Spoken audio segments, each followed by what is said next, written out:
মুহাম্মদ সাল্লাল্লাহু আলাইহি ওয়াসাল্লাম তখন ৪০ বছরে পা দিয়েছেন। তিনি মক্কার মানুষদের জীবন দেখছেন, মূর্তি পূজা, মিথ্যা, দুর্বলের উপর অত্যাচার, নারী অবমাননা। তার হৃদয় কেঁপে ওঠে। এই সমাজ, এই মানুষগুলোর জন্য খুব কষ্ট হয় তার। তিনি ভাবেন, মানুষ কি এভাবেই থাকবে? কেউ কি পথ দেখাবে না? তিনি তখন প্রায় নির্জনে চলে যেতেন হেরা গুহাতে, মক্কার এক পাহাড়ে। সেখানে দিনের পর দিন তিনি ধ্যান করতেন, আল্লাহকে ডাকতেন, কাঁদতেন। এক রাত যেটি বদলে দিল পৃথিবীকে। এক রাতে ৬১০ খ্রিস্টাব্দের রমজান মাস। হঠাৎ তিনি দেখলেন এক অজানা শক্তি ঘিরে ধরেছে তাকে।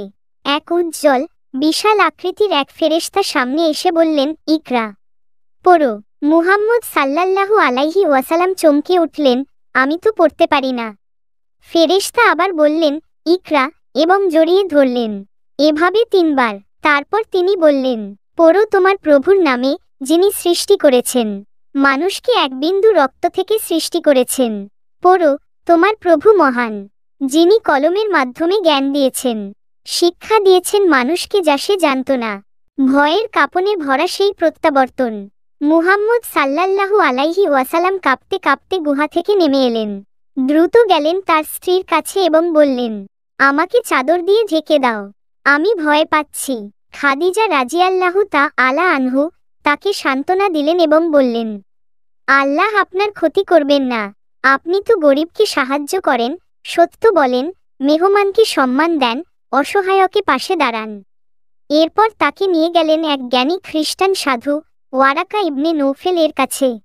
ওয়ারাকা সব শুনে বললেন, এটাই সেই ফেরেশতা যিনি মুসা আলাইহি ওয়াসাল্লামের কাছেও এসেছিলেন।